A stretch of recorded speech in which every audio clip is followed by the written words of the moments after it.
Hello, everyone. My name is Merrick Palmer. I'm the host of the Helpside Basketball Show. Today, we have a special guest for episode number 2. Her name is Fabienne Blizzard. Welcome. Nice to meet you. So, Fabienne, you were born in New York. You moved to Quebec when you were young. What age were you when you first picked up a basketball? I was age 13. I just made it to high school, and met this very jolly person because he was the coach of the high school there. And he ran into me and he's like, "Hey, we'd like to have you at the tryout." And I'm like, "What tryout?" And he's like, "Basketball." I'm like, "Okay." So it started like that because I tried out for anything and everything because I was a good athlete, so I just tried out for track. I said, okay, basketball's the next one. And this guy was so passionate. He loved it so much. I couldn't even say no. I'm like, you know what? I'll deal with my mom later because I don't know if you're going to want me to play basketball. And that's where my journey started. And this guy infused love and passion into playing. And that was the first step for me. And you're one of the most decorated coaches in Canadian basketball history, and you've coached at every single level for over 30 years. What has changed since you first started coaching? I would say social media. I'm actually very thankful that my kids didn't get through that phase. It was before social media.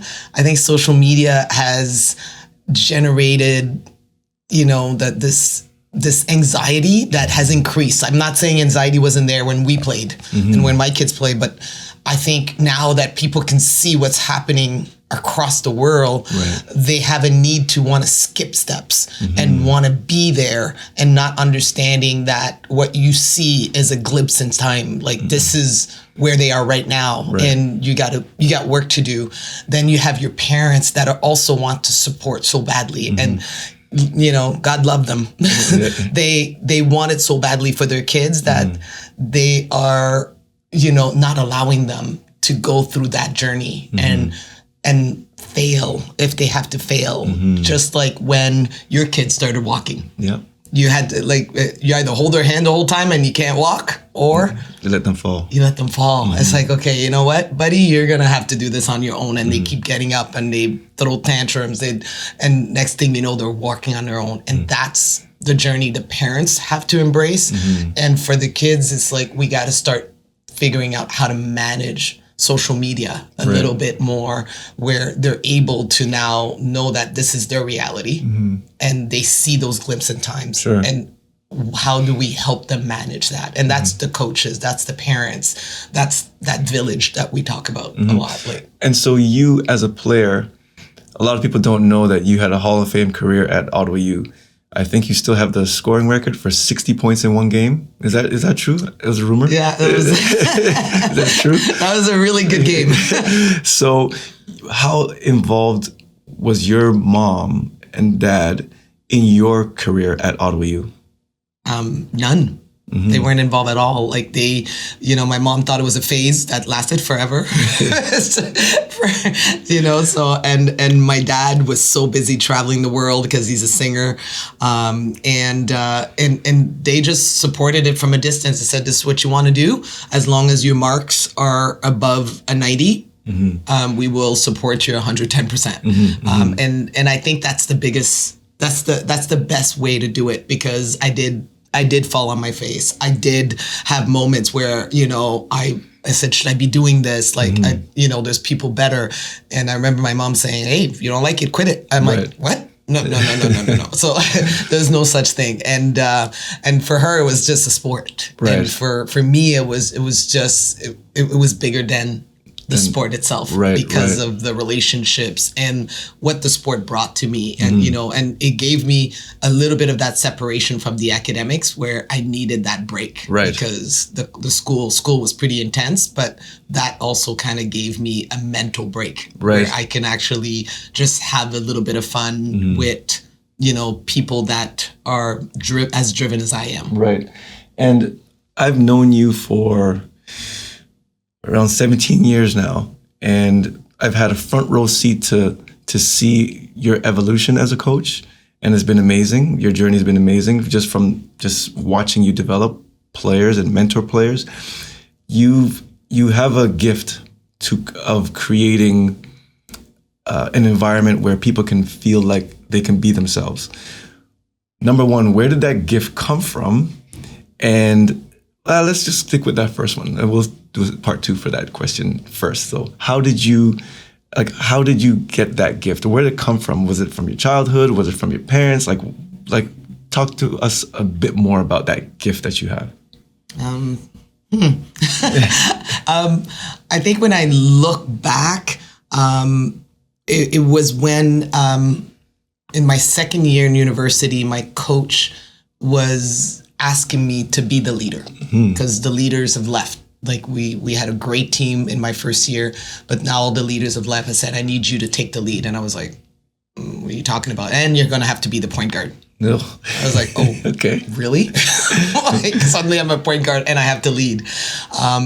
And that's when I noticed that you have to really get to know each person on the team individually, understanding what makes them tick, how I need to deliver my messages if I need them to perform, because I wanted us to get to playoffs. So I had to work. I had to really get insight into each one of the players, even the rookies coming in, understanding how certain people function, even being the mediator between the coach and myself and the team, sorry. Right. And that was a job too, because, she was very direct, no filter. So sometimes people didn't read her the right way, but she meant well. Like that was the thing. Like it was different. University coaches don't have time. They're like, hey, this is what I need. This is what you need to do. Right. So now how do you get the team behind that? So I was kind of that buffer in between. And I think that's when that piece started a little bit. Right. So you basically had that early kind of, you were immersed in that culture of, I have to make sure that everyone is okay in order for them to play hard, and in terms of the communication between you and the coach, being that middleman kind of thing, that middlewoman. Did you take that to your coaching? You put that on your coaching resume? Like now you say, you know what, I actually did this in university. I think I can do it now. Is that kind of, would you say that was the foundation that you had? Yeah, I would say yes. The reason, the one thing it did too, because I remember I was interviewing for my infrastructure outsourcing project management work for an organization. And the one thing they focused on was my basketball career. Right. And then always, oh, you were captain. Oh, you were a point guard. So it was funny to be in a IT meeting with people that, okay, you understand sport, you play sports, but they said, yeah, we're about projects, so it's about teams. So we need people that are leaders, and that means you can lead a team for us when we have $1 million contract with those types of things. So I find that the transition with sports and my career in computers, and then continuing in my sport career, all of it kind of prepared me through my 30 years of, as you said, 30 plus years of coaching. And so you kind of manage your teams like a project. So I'm in front row seat. I see phase 1, phase 2. You have a full schedule mapped out for parents. So you're one of the most organized people that I know. Is that organization part of is it more for you or more for them? Like your organization skills are next level. Do you rely on that organization to help you focus, or is it more for the parents? I think it's players. For everyone. It has to be for everyone, because it's funny because my first project was my family. Yeah. So it was, my husband was also working in IT. I'm working in IT, but we're both coaching and we have 2 kids. So we got to get them to their sports. So we had a calendar that was color coded and here's what's happening. If I'm out of town, here's where the kids need to go. So the kids already know when I was like, oh, it's in pink. So it's my day today. Yeah. So everything started with how I manage our home projects. My husband was always really funny about that. It's like, oh gosh, there we go. He always called out our company, my company name, because they were competitors to him. And our household worked really well because we knew where we needed to be. Right. And that was for all of us. Right. So we have an insight into that. So when we move into the basketball, all of our young ladies, because I call it out of respect for everyone's time. Right. This is what we are doing. So I'm going to respect your time and I'm going to respect the fact that you also have a life outside of basketball. So that means you get you have a better understanding of the plan for the commitment you made to us, but you also get to plan outside of that, which is the parents, the athletes and ourselves and the people that work with our team, Right. and that was important because we have really amazing staff, as you know. So that means everyone now is aware of what's happening, Right. and they've committed to those times, but they also have time outside of us that we Right. need to respect. Absolutely. So this culture that you've created, it's definitely a positive culture. I can attest to that. There are also, but you also win. So winning and positivity don't always go hand in hand. So there's cultures that are created by the program or the program lead that is somewhat negative. And there's like a fine line that you kind of have to toe with getting the best out of players while building them up, but still trying to win. So it's like this delicate dance that you have to play. And I know you do it very well.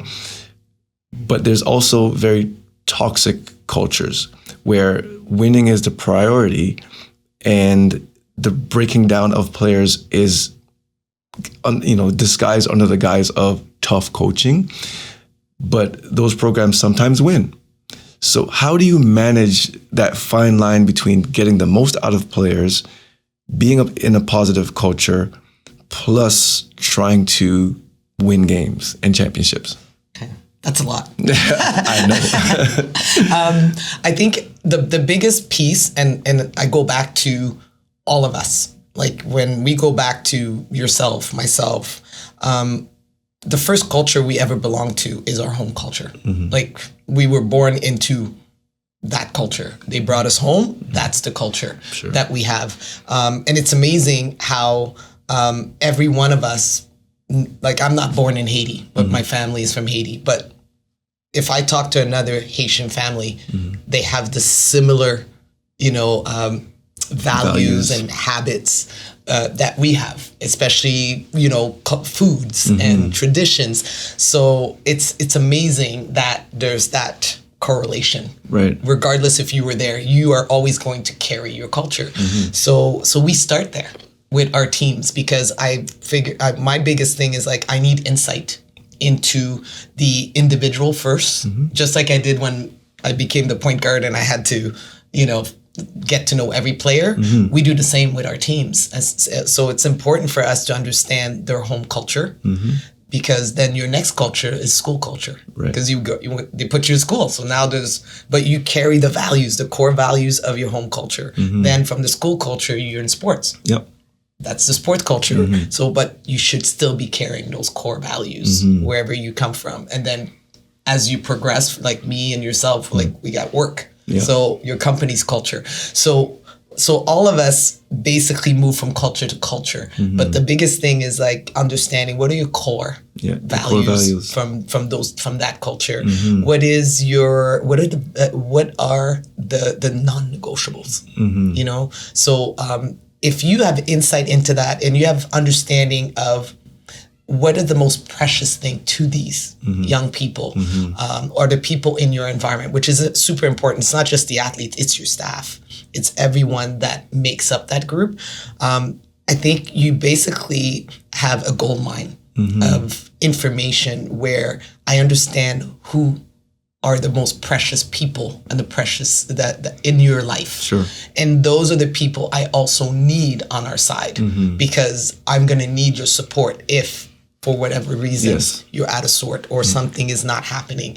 I may need more information. So that's what we get to understand of each athlete, is what is important to them, what are the values, and those values, when we look at them, it's like, oh, the same as mine, the same as you. So now we got the core. So I said, okay, I don't need you to buy into that because you already have those. Those are part of your habits, and those are part of your non-negotiable because your parents made sure it was part of that.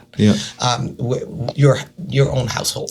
So as we move into that, we also make sure that they also have some type of awareness of themselves. Right. That's the piece where I found that when I reached the age of 35, that's when I started looking at myself. I said, okay, like just more of a, what are my self-awareness?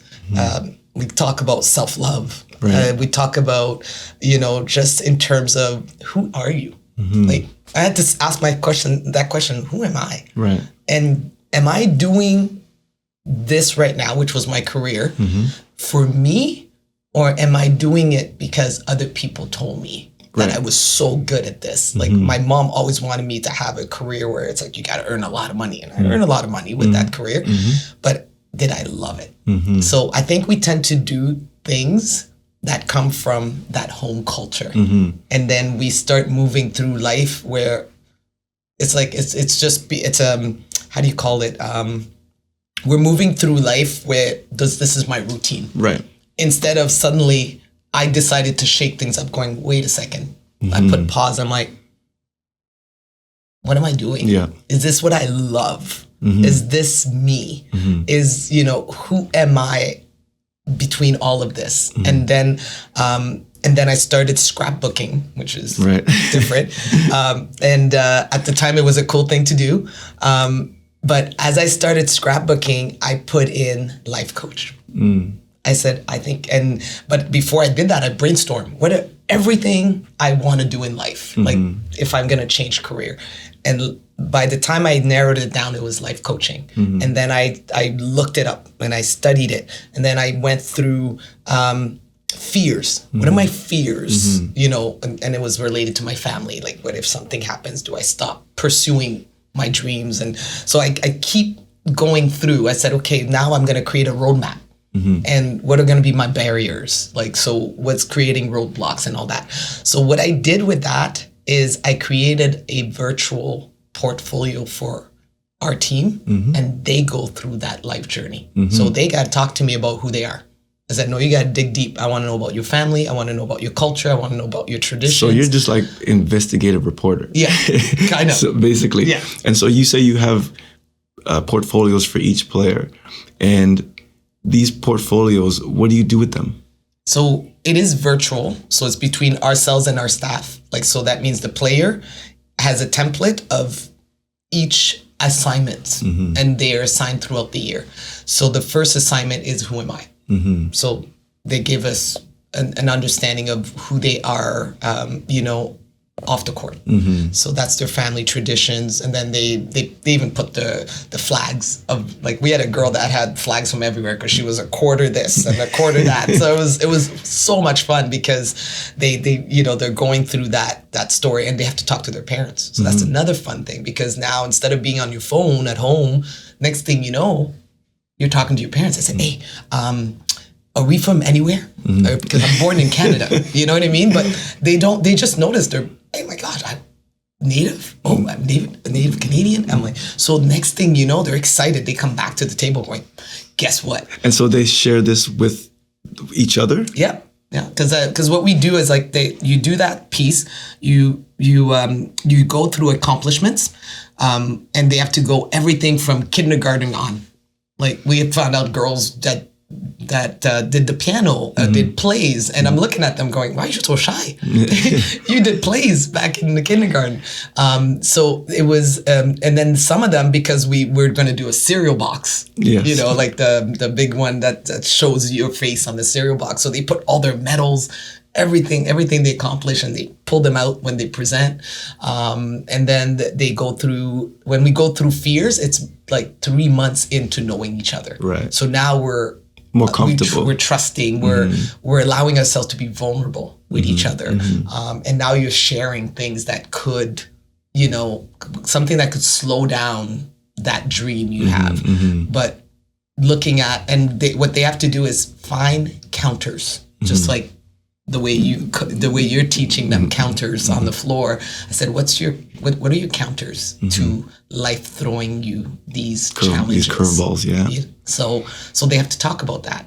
And sometimes it gets emotional because each person has to present that, who am I? And they go through that list, which is so, it's been fun. And at first they're shy, and then next thing you know, they just keep going. And that gives us insight. That gives the team insight into their teammates, and now understanding, going, oh, now this is where it's coming from. That's, so, and that I think is powerful, because this is homework on themselves. We're asking them to work on themselves. And I think that is the most important thing, because I know I would speak for myself, not for but for me, as for doing that at 35, I said, imagine if you can do it at 15, 16, which this is what we're trying to do, is doing it with them. Right. Like the last activity we just did is, I love me. Why? Why do you love yourself? For Valentine's Day. It was Valentine's Day, but we do that. And that idea came to me when I had my kids, and I was talking to a child psychologist, it was a friend of mine. And she says, I said, the I love me is statement is so powerful. And I was like, oh, really? My daughter was 2, and I started that every time after a prayer, why do you love yourself? And she says, because I help mom do dishes. I help mom with my brother. And I was like, it was just little things. And then they grew and grew and grew with both kids. So, and then I transitioned that to the team much later. Right. Because you do see the power of loving yourself. And what are those things that, that it carries. So your work with, so it sounds like this is more for the prep program where you have them for an extended period of time, but your work with the national team where you have maybe a month, maybe a month and a half to prepare them. How do you get the most out of those type of players, because they're high level, but you only have them for a small window? Do you do culture and who am I in that setting as well? Yes, we do.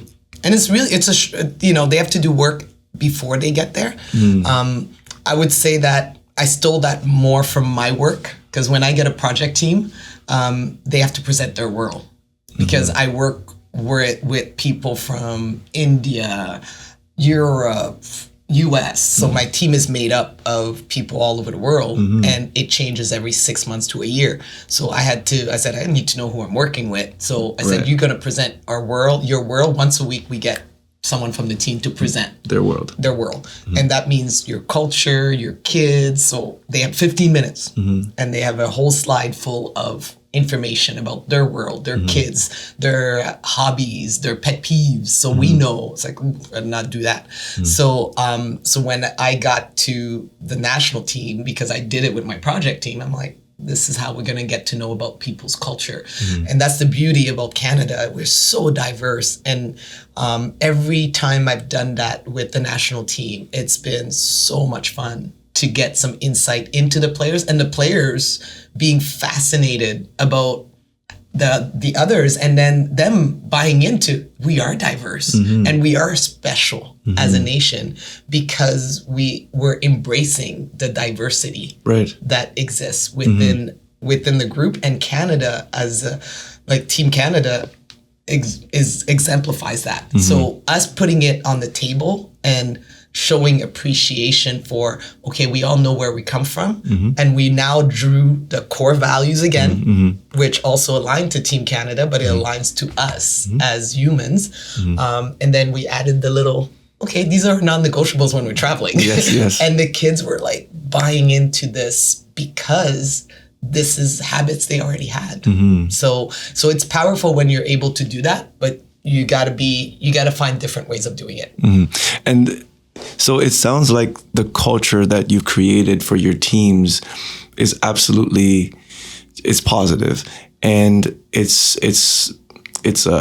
insightful. It forces them to look within, and so that looking within helps the process of getting more out of them on the court. So I see the background information. The more background information that you have, the better coach you can be for them. Is that fair? Yes. Yes. And I think for me, it's because I draw from everyone I encounter. Mm-hmm. You know, I just feel that I constantly learn from everyone. Like I remember when I first met you, and I think every interaction with you, I like, oh my gosh, I got another nugget. Mm-hmm. I'm like, my wheels are going, you know? So I think it just never stops. And I think and that's why we tell our athletes all the time. I said, if you open yourself up to coaching, oh my gosh, you are going to be golden, and you're just consistently going to grow beyond what you even think, because you're open to hearing what anyone has to bring to you.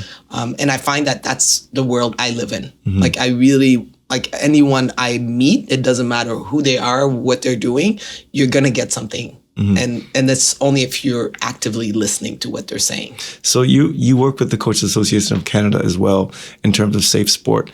So there's cultures that are not quite like the culture that you're describing, where it's a negative or a toxic culture. What are their safeguards? You know, what safeguards do parents have, or what can players do to navigate cultures that are not that, where it's more the information that a coach receives from a player, or the background information that the coach looks that he gets from a player or she gets from a player is used in a negative way to coerce, to manipulate, to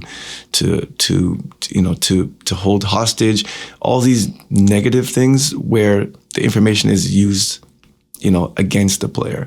How do players navigate that? How do families navigate or get themselves out of that? What should parents look for? I think before you make decisions on schools, and that's anywhere, that's university, that's prep, that I think it's really, really important for the parents to, I would say, take the safe sport. It's for everyone is able to take that safe sport video.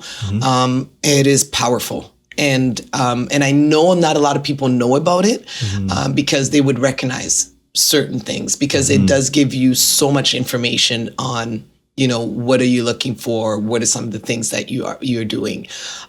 Aside from that, you need to do your homework. And I think you and I have talked about it, where we do so much homework on buying a fridge. We like specs, 4 stars, like we're reviews. We're Googling like you wouldn't believe. We have to do the same for our kids. That is the most precious people in our lives are our kids. And that means we have to do more. Sometimes we're listening to someone selling us something, and they're so good at it that we are not looking beyond that, because it sounds so good. When it sounds so good, that means now you need to do more. Can I talk to some of the parents that have been part of this program? Your athlete also knows a lot of people. And that's the thing. They have a network, so they can reach out to that network. And some of them do it through IG and all of that right now. So there's all kinds of ways that it's not just the parents' homework, but it's the athlete's homework to do a bit more digging in terms of just how it practice, how's this, how's that. Not the one time you go and you see, oh my gosh, this is great. Yeah. And there's athletes that have done that, and I've talked to them and they've done their homework. I'm like, wow, that's really good. And parents that have done the same. So I think that's the big thing for you to prevent yourself from getting into this, this situation. But once you're in it, let's say you jumped the gun, you made a decision, the shiny objects were really shiny, and you've been sold a bill of goods. So now you're in it. You're in this, let's use a car as an analogy. You bought the car, you're driving it, and now it's starting to make noise. What do you do? Like, what resources are out there? You mentioned Coaches Association of Canada, or you mentioned Safe Sport, but you're already involved. You already knee deep in this program, this culture. What are things you can do to I don't know, protect yourself or get out of it? Yeah, I think the biggest thing, and it's really hard. You know, I'm going to put my hand up saying that my child was in it, and I think after the first year, I was like, okay, you know what, suck it up, tough coaching, you know, and that's tough, you know, like, but by the time I got into the second year, and I was like, okay, that's not right. Something is really, so as a parent that have been through it, and sometimes because I know, because I've had tough coaching, and you know, like, you got to suck it up, you got to get through it, and to me, it's like you don't have to. You know, like I think you grow from those situations, and now you kind of have your checklist of, okay, these are the things. By the second year, I was telling my daughter, I said, no, you're coming out. I said, I'm pulling you out of there. It's a tough one for parents. My biggest thing for parents is like, get them out. You get an inclination. You have worked too hard with your child's confidence, with your child, with the non-negotiables that you have, that you are allowing someone else to impact your child in a very negative way. Right. So you feel that your child is in danger, because again, this is psychological, so it's invisible. So that means that you got to pull them out. That's the bottom line. Like it's hard to do. Yes, you gotta document.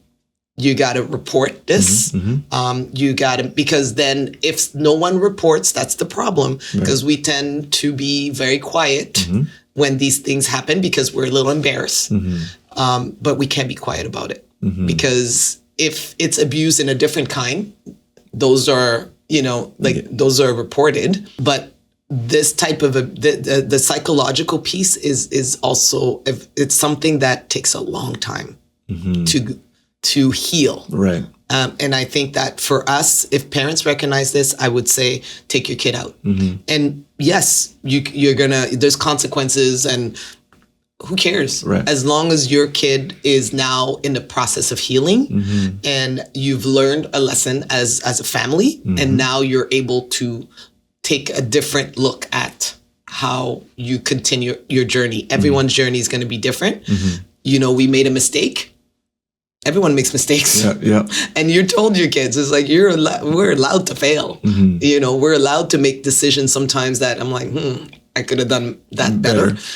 If you look at the basketball court, how many times we take shots we shouldn't be taking? Yeah. Or turn the ball over. Turn the ball over. So same thing. It said we're able to step back, reflect, and understand that, okay, here's how I'm going to tackle it next time. Yeah. So basically, you know? It's another counter. Yeah, it's another counter. Yeah. So I like, this is a delicate topic, and it's really, you know, no schools are created equal at the university level, at the prep level, and it's decisions that are very hard for a family to make, because once you make a decision, you're like, you want to stick to it, because I'm very big on commitment too. But when that happened with the second year, I was like, no, we're making a move. Like, that's, you know, we didn't work on the confidence of your child for someone to rip it apart. Right. And tear them down, so they are now struggling for the next 2 years of their lives to try to, or beyond, make sense. Yeah, beyond, make sense of, you know, where they're going from there. So, you know, if you can interrupt it that year, because you now are seeing the signs, interrupted that year, because the healing now is going to happen a lot quicker. So you once told me that the sign of a good coach is having the player invite you to their wedding. You have a knack of continuing to connect with your former players for them to invite you to special occasions. Why do you need to do that? And what's the motivation behind keeping up with your players, your former players? Because I know you're always on the phone with past players, and, you know, just interacting, just say hi, hey, what's up? Like, why do you do that? I think it's, you know, we've created a bond and a connection when they were here. To me, like the first year we had girls graduate when I got the first call, and it was just a player saying, "Hey, just checking in on you, coach." And I was like, okay, this is great, because that's what I wanted. Like someone that felt that, just wanted to check in on you and see how you're doing. And I was like, wow, okay, this, and that's what you want. That's the reaction you want. And that's why I said, like, if they invite me to their wedding, then I impacted them in the right way.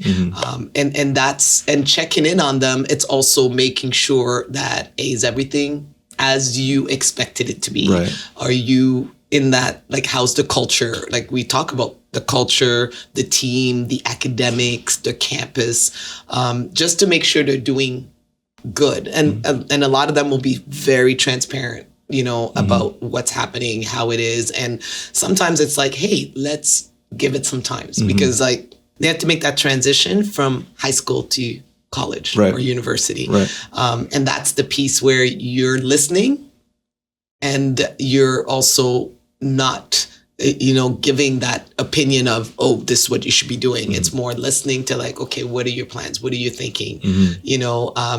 Is the coach doing some team building? Are you doing this? Are you doing that? So I'm just asking questions.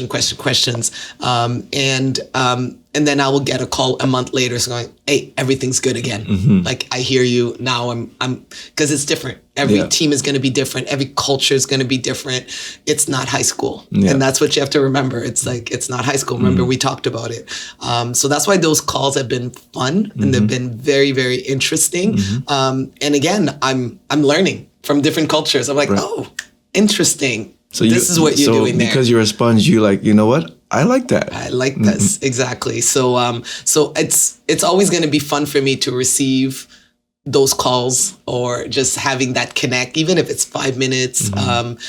Sometimes I'll get a text going, hey, coach, can we catch up? And the biggest thing for me has always been, I said, you can call me anytime. I will never judge. And I started that, my husband and I started that with our kids, and we will never judge. You're going to tell us something, we're going to be like, okay, that's interesting. And then it's going to be like, okay, do we have a solution if it's something that they need? It's like, and letting them figure out, okay, well, I don't know, you tell me. I'm like, oh, this is your thing. So what do you think? What are your thoughts on that? Because they're in it and you're not there. So what does that look like? So I think that's the piece that I think the players enjoy, is that there's not going to be any judgment, right? Like it's, but I'm going to be heard. So that line of communication stays open, basically. Yeah. What would you say your biggest accomplishment is as a coach? I'm going to go back to the connection and relationships. That has to me, that's the biggest accomplishment, because the relationship and the connections I have right now are probably the most important and most authentic, because the people that have crossed my path and that are still in my journey are golden. Like, and you're one of them. So thanks, pal.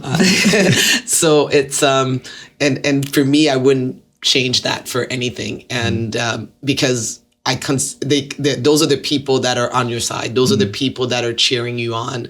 Those are the people that you're consistently learning from.